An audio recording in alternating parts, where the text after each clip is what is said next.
Welcome back to Happy Port Radio, where we're talking about the circular economy and all the cool technology and cool things that enable it. This episode, I'm delighted to be joined again by Emily and our guest, Maayke Damen. Maayke Damen is a pioneer in the circular economy and sustainability. She takes her inspiration from nature to reform economic and industrial systems, and she currently does that with the Excess Materials Exchange, the EME, which is a dating site for secondary materials. She also developed the resources passport that has now been made into Dutch and European policy. Another, I thought, really inspiring conversation, Emily. Yeah, it was really cool to hear about the Excess Materials Exchange, and also hear a bit about how it came about, how it's been a bit of a journey getting there and a journey to bring people on board. It's really interesting to hear these stories. And from a product or technology and sort of point of view, what's becoming very much a theme for me is the focus on, in her own words, paradigm change, or a company that's focused on impact. And there being so many different parts to that the technology is just it's just the how. It's almost only part of the solution. Yeah, it's really interesting. And as well, with that paradigm change, there's a lot of convincing that needs to come into it and a lot of kind of persuasion. And I think that we're in an interesting time right now because, as Maayke says, she kind of started this 10 years ago, this whole thought process. The whole seed of this company started 10 years ago. And now things are in the right place, kind of socially and politically, I suppose, for it to be taking off so much more, which is a really interesting time to talk to these people. Definitely. And I'm constantly inspired by businesses like this, by people like Maayke. And so it's a real pleasure to get to speak to her and share a little taster of the work that she's doing and her approach to it all. So without any further ado, let's meet Maayke. Hi guys, thanks for having me. My name is Maayke, and I'm the founder of the Excess Materials Exchange, which we describe as a dating site for secondary materials. Thank you so much for joining us. It's really cool to have you here. I hadn't actually really connected the dating site part. That's really cool little one-line description. Can you talk a little bit more about what that means and what type of materials and who you're matching between and kind of set some context there? Yeah, of course. So we describe it as a dating site because it's a lot easier for people to relate to. But what we actually do is we actively match supply and demand of secondary materials or products, and we match them with our highest value reuse destination. And what that actually means is that, with a very simple example, coffee leftovers, for a restaurant, that is waste. You're not going to make coffee twice out of coffee leftovers. But they can't really do anything with it anymore. So they usually pay to get rid of it. But you can also use it to extract pigments for ink or make bioplastic out of it or fibers or water filters or grow mushrooms on it. And you can actually all do that in a cascade.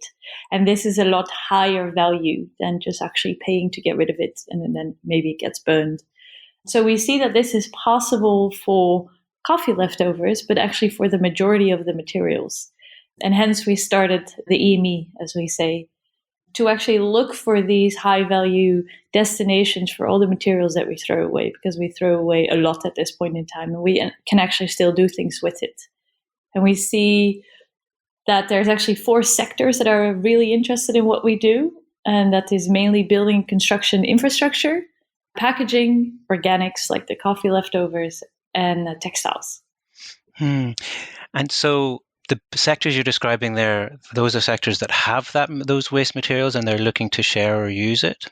Is that right? Yeah, or looking to actually use secondary materials in their processes. So for example, in buildings, see if they can actually reuse part of a facade in a new building they're making, or reuse the flooring or the ceiling tiles or the cables. Yeah, things like that. Awesome. I want to dig into that in a bit more detail. But before we do that, let's step back a little bit and talk about you, I guess, and what led you to found EME. Yeah, that's a good question. People usually expect a sort of an epiphany answer. I don't have that answer. It's actually a slow story that evolved over my life. But a part of it is that I was working on changing the tax system. And I know that when I mention taxes, people are usually like, yawn, can we talk about something else? But in this case, the proposed tax change is actually, instead of taxing labor, which we heavily tax, especially in the West right now, tax resources. And an easy example to understand that is if your toaster breaks down, right now you just throw it away and buy a new one because it's a lot cheaper than having it repaired. And that is because labor is really expensive, hence repair is really expensive, and virgin materials are basically not taxed at all. So buying a new one is cheap. If you switch that, you can create a completely different framework in which society and businesses operate. So at the time, I was doing the first research on how to actually implement this for the Dutch government budget neutrally, because of course the government is depending on the taxes they get. And then there's a lot to be found on labor taxes, but there was nothing really about resource taxes. I thought, okay, I'll just Google it. Maybe I find a list. This list wasn't there at all. And hence I invented a system to give resources an identity, because otherwise you don't know what you have in your company or what exactly to tax at all. And that led to a process of about 10 years, and now we're 10 years on, and we're using this with the EME as well. That's really interesting. I completely connect with what you're saying there about these things being a journey. It's so often the assumption is, like you say, there's an epiphany or a sudden thing, but actually for really powerful stuff, it's always, in my experience, a journey, and sometimes a bit of a slog. Yeah. Was it hard getting through to that point and getting to where you are now? Yeah. Yeah. I also think that people always expect to say, no, it's fine. But it's not, I mean, it's really hard. I think what we do with the EME is we change a paradigm. We started a company because I believe that we can do it differently and that it is possible, but showing that you can do it differently and I like the metaphor I heard the other day, making a flower bloom for the first time, whereas it has never flowered before, is really hard. You have to pave the way for everything because it is a paradigm shift. So companies don't operate in this framework. They don't think in this framework. The individuals in the companies don't. It's not a priority for them. And luckily, we have a lot of the trends going for us. So it's becoming easier and easier. But I mean, I invented the resources passport 10 years ago, and only now it's becoming a thing. So yeah, actually showing people that this matters and that they financially benefit from it and that is actually really good for the environment is a journey. Yeah, I can imagine. The resources passport, that's something I meant to pick up at the start or mention at the start. So that's something that you say you came up with it and is now in significant use, especially in the Netherlands. Can you tell us a little bit about that? Yeah, so in order to actually start taxing resources, you need to know what is in your products. And then I found out that we don't really know what's in our products, oddly enough. And all the information is completely dispersed over the supply chain, but not gathered, not structured, not digitized, and hence actually really not usable in any form. So then I thought we need to have a system to give resources an identity and to know what is in your product? Where is it from? How is it composed? Can you actually take it apart? Can you repair it? And this information is required if you, for example, want to make a business case for repair or recycling. Because otherwise, if you don't know what's in it, how much money are you going to put in to get it out? You can't make that calculation. So that is where it's very helpful, but you can do tons of other things with it as well. Yeah, that's really interesting. It struck me from your website that that's kind of a big part of your offering, of your service, that kind of gathering of the information that is out there somewhere, but not available to those people who need it. And you mentioned already the kind of key industries that you work with, the construction industry, textiles, etc. That seems like that there could be really broad products and materials within all that. So is it a challenge to kind of find all that information? Are you constantly researching lots of things, or has it all come together kind of over the years and now it's a bit more of a smoother process? Yeah, Indeed, it is. 10 years ago, people were like, and companies were like, what? What are you talking about? Whereas now, some companies that we work with actually have started to gather this information, because you need information about the processes that you use on your product, on the materials that are in there, in order to, for example, make environmental impact calculations. And hence, the whole discussion around reducing carbon emissions has been really beneficial for companies in gathering this information. So we see that the process is going smoother and smoother, but especially when companies have their supply chains going back to China, you literally run into a Chinese wall. Like, it's really hard to extract information there. So what we do is we really look at what is the purpose of extracting this information, because just registering information for the sake of registering is not necessarily what I'm after. So what we're really after is making this high value match. And what do you need in order to make that match? So hence we focus on the main parts of that information need. Yeah. And also I imagine you have to be kind of at the forefront of any technology or new materials that are coming up and how these might fit into the framework of other materials that are being used and how they can create value for other products and things. Yeah, for sure. And what I was really surprised about when we started with this is that what we really look at is, for example, functionality. For example, if we look at an orange peel, you have like the orange outer layer and the white inner layer, and you can do lots of things with both. But this information is known in like very specific niche sectors, but not widely known. So if I would have orange peels leftovers, my expertise is not knowing what to do with the orange peel leftovers, because I'm probably producing orange juice. So that is my expertise. Mm-hmm. And that information, what to do with the peels, is not internally available. So you would need another company. Which company do you need? This has never been a priority for companies to look at their material streams. They just contact a waste processor, pay them, like, here is a weekly batch, enjoy it. So it requires a whole new way of looking at products, about classifying products, especially to make this information available between different sectors. So that is what we do with the EME. We actually come up with a standardized format in order to make this comparison easier. Yeah. What is it, do you think, was holding companies back from kind of putting resources into finding out that information before? Because as you said, lots of companies actually have to pay for their waste to be taken away, and that's, you know, something that they could maybe have avoided if they had found these connections before EME came along. For sure. Many things. I think one is that virgin resources were extremely cheap. So hence there was no incentive at all to just buy new resources. Two, waste processing. There wasn't any other destination. Like, people didn't think about it. So where else would they have had to go? Plus, the timing of waste processing is quite delicate sometimes. You can't have waste piling up in your operations. So that was well arranged. They didn't have the information about the product. So, they also had no way of knowing what the value of their waste actually was. And this whole idea of material scarcities or circular economy, especially revolving around materials and waste, this whole narrative wasn't going on in the world.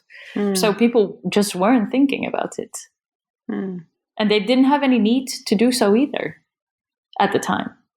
And now what we see, and I think one of the big reasons that it came up in Europe, is that around 2008, 2009, a lot of the materials that we use in our electronics, they're called, or MRI scanners and things like that, they're called rare earth elements. It's a group of elements. And we mainly get them from China. But at the time, China was realizing we import the majority of it. And they were like, oh, let's put in place export quota and export restrictions. And this resulted in huge supply disruptions and price volatility in Europe.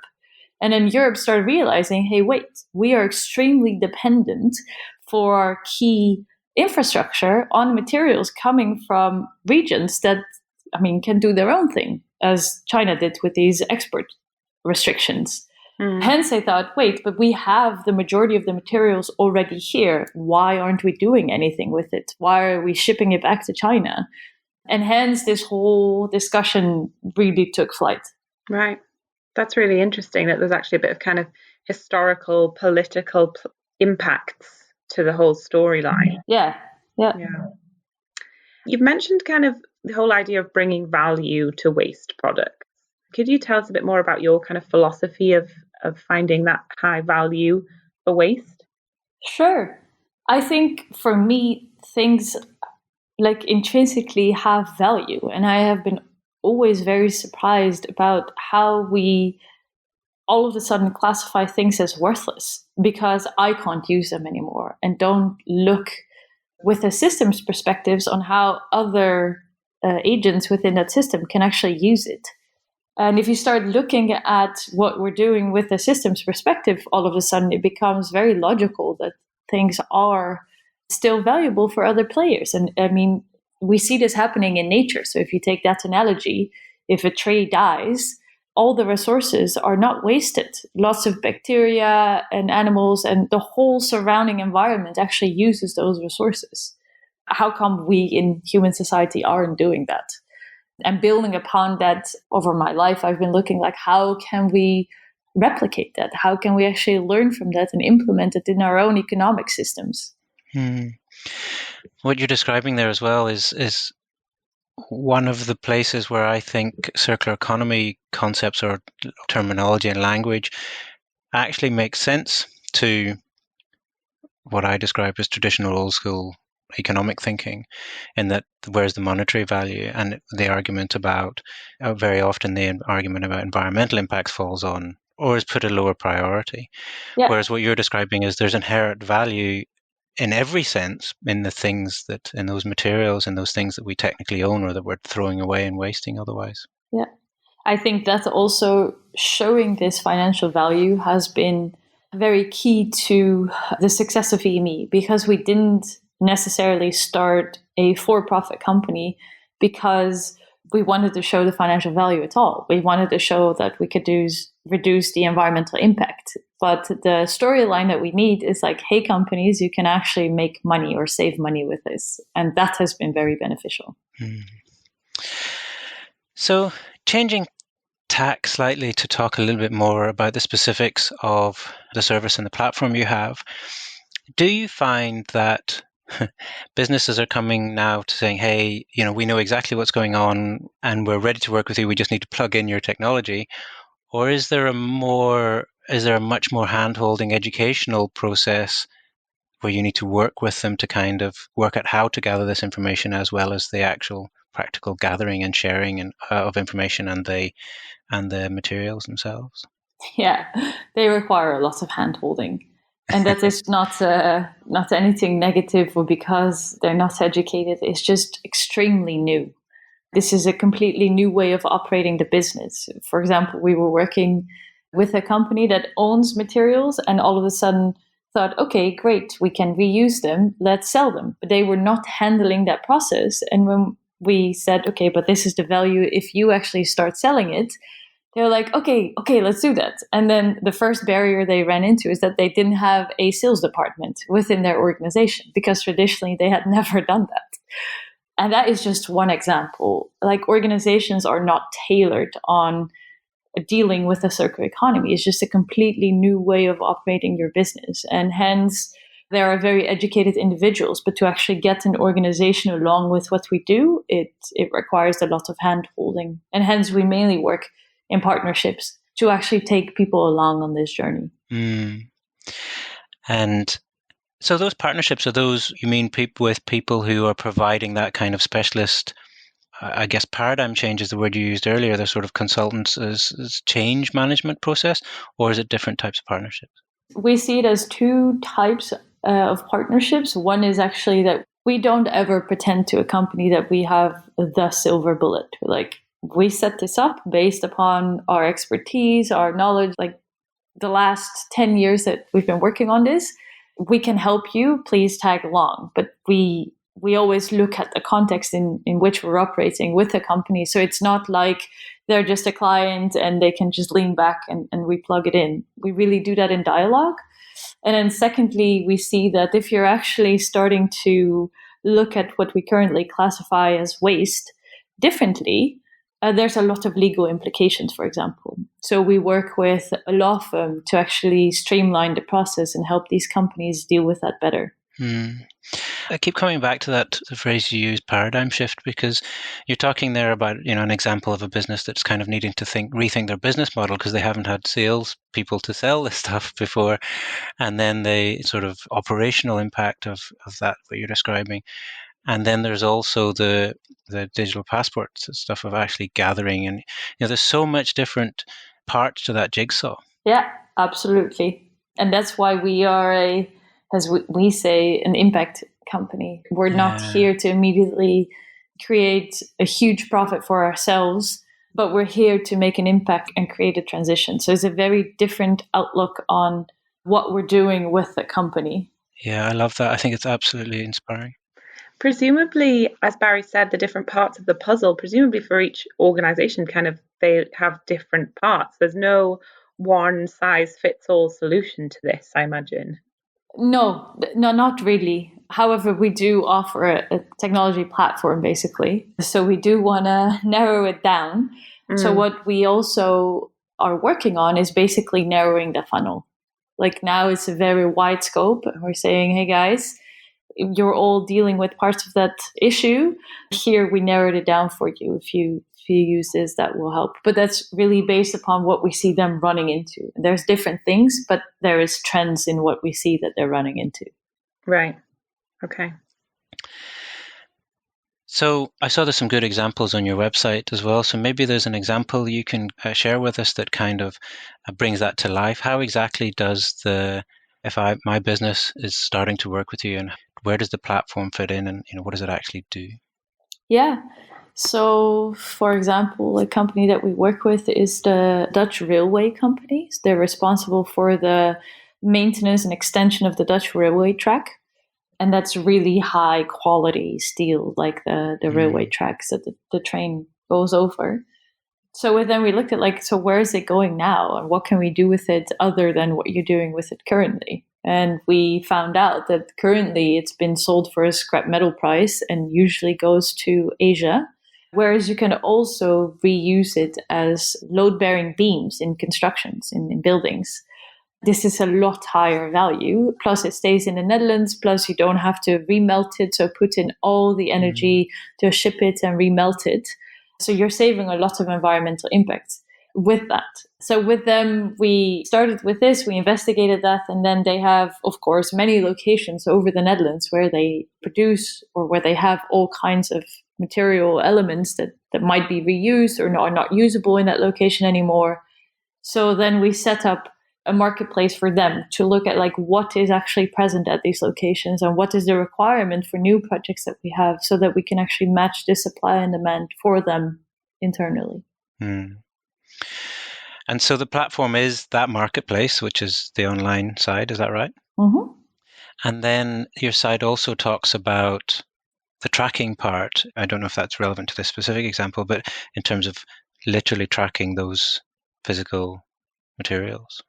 Yeah, so how we actually go about this is we have 4 main tools. So the first tool is a resources passport. You need to give this piece of railway track an identity, because was it in a curve? Was it a straight part? Was it a part that was used a lot or not? Has it been in the track for 20 years or for 40 years? So we give it an identity. And based upon that identity, we can look for other solutions. But the resources passport is step 1. Then the tracking and tracing part comes in, because where is it located? Is it in the north of the Netherlands, in the south? Is it on a track that is being used every 10 minutes? You need to know that in order to see what you can do with it. Then we have a valuation module, and this is actually to give an insight in what the end of life value of this can be. So currently the end of life value of these railway tracks is negative very often, because they pay to get rid of it and they don't get much for it. Sometimes they sell it. It depends a bit on the transportation cost and on the labor cost involved, but it's really not a lot. And then we calculate the environmental impact of that, what is all the energy that has been used in order to produce it, what have been the effects on the environment. And with all that information, we look for the highest value match, because it's very context dependent what a match is. And here is also where, for example, legal comes in one location and sand 500 meters up they have sometimes a completely different legal classification, and hence what you can do with it is very different. This also holds true for railway tracks. So the matches that we make are context dependent. So we have the resources passport, the tracking and tracing, the valuation, and then the matchmaking. And that all comes together in the marketplace. Well, thank you. That really helps to, as you say, bring it to life. So you've got so much going on that I feel like it must be quite challenging. You've got the first time you and your team are looking at railway tracks. Is it a case of, now we need to go and learn all the science and engineering of how steel and specific about railway tracks and the people working on your technology? How much do you get into the very specifics of each use case versus providing the tools that let them kind of work through the process? It really depends on the situation. So what we do very often is we work with the material experts within the company, or we work with a network of material experts if we need it. If we look at, for example, orange peels, there are a lot of processes that use orange peels to make them into, for example, detergents or fabrics for clothing. So we have a gigantic database filled with options of what you can do with materials. As I said in the beginning, this information isn't really known to the company itself because that's not their core business. So no one within that company has that information. Because we have that whole database, we don't need to go into the nitty-gritty of an orange peel. We just have a database like these companies actually do this and this and this with the orange peel. So we just match. So hence the dating site, we match the supply and the demand. It sounds really cool, to be honest. It's not like the variety built in is kind of, it must be very challenging, but it sounds like the sort of enjoyable part as well. As you said, you described earlier as a business focused on impact. So it must be challenging and enjoyable to be looking at these scenarios and then going in and then actually seeing the impact that you're having. Yeah, that's really wonderful. We conducted a big pilot because when we started, company was like, yeah, the waste has a destination. What are you talking about? Yeah. We're like, yeah, but we are like, sure, it can have a much better destination, which saves you lots of money and really, really has a big impact on the environment. So what we did is like, okay, let's test this. So we gathered 10 really big corporates in the Netherlands, like Schiphol, the airport, Philips, Sodexo, you might know, Arendt, you might know, like really big companies, ProRail as well, the railway company. And with them, we looked at their waste streams and if we could actually find a higher value destination for that. And the results of that were really astounding. We looked in total at 17 waste streams for 10 companies at the time. And we created, I think, 64 million in financial value for these companies. We reduced an amount of carbon emission equal to everyone in Amsterdam, which is like 863,000 people driving in a car to Milan.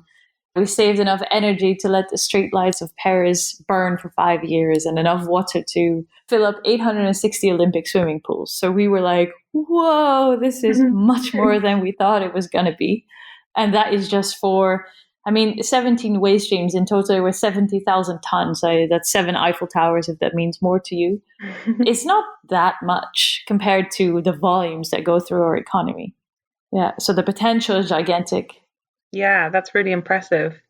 I love the comparisons with real life examples in terms of what's being saved. It's so much easier to kind of visualize those things than it is to say however many watts of electricity have been saved or what have you.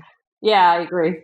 So have you noticed, or what do you think about the kind of mindset change that's come along with this? Because as you said, there's loads of potential here, and finding that value in waste is something that you personally are really passionate about. What about for the organizations and the individuals that you work with? Do you think it's had an impact on how they see waste and their own waste creation? Yeah, for sure. There's been a societal trend in putting this on the agenda. Like there is plastic-free living, waste-free living. There's lots of individuals that have showcased that it is possible. There's lots of movements like don't buy anything new this month, or like secondhand clothing or rental clothing. There's lots going on in this field. And I think that really has opened up the mindset of people to start thinking about this differently. And what we really see is that individuals and companies are really, really in favor of this. However, the big companies that we work for, they are governed by KPIs, and those KPIs have not been adjusted to actually care for this. So the individuals really want to move and change and create an impact. But before this really big ship basically has been steered into another direction, it takes some time. So we see that there's a bit of a delay there, which is very much understandable. But yeah. Presumably the financial incentives that you've mentioned in terms of the value found in waste can be really helpful for changing those KPIs and making those shifts within the organization as a whole. Yeah, for sure. We started initially only talking about, but it's so good for the environment. And then, I mean, with a bit more specifics. And they were like, sure, great. And they were like, but you can make money with it. Oh, okay, tell me more. It's always seemed to be that's the bottom line, no matter how triple bottom line we try and be. And I think for these companies, I mean, this is what keeps these companies afloat as well. So even though maybe personally I have another outlook on value, I do want to make a change in this world. And if I don't speak their language right now, I can have a really big impact if I do, versus I start my own thing separate from them. That takes me a lot longer. Yeah. And what about the other side? We're talking a lot about waste and the reuse of it and finding value in it, but surely there's also value in remodeling things to create less waste so that they don't have to go into that cycle in the first place. So I suppose that's a bit of a devil's advocate question, but is that part of the system as you see it? Yeah, very much. And I think right now the resources passport is actually quite instrumental in this. So even though we mainly focus in our storyline on when it's already something that people want to get rid of, once you're given an identity, like you can also see like what is actually in there. Like, am I really do I really need these materials? Or for example, what we've seen happening so far is like, so we glued these components together, but then we can't really recycle them. Whereas if we screw them together, we can unscrew them quite easily and we can recycle them. So hence, when people actually get an insight into, this is how it's done and this is how it affects my end of life value, or this is how it affects my environmental impact, they have an incentive to actually start looking at the design. So we do see that happening. Yeah.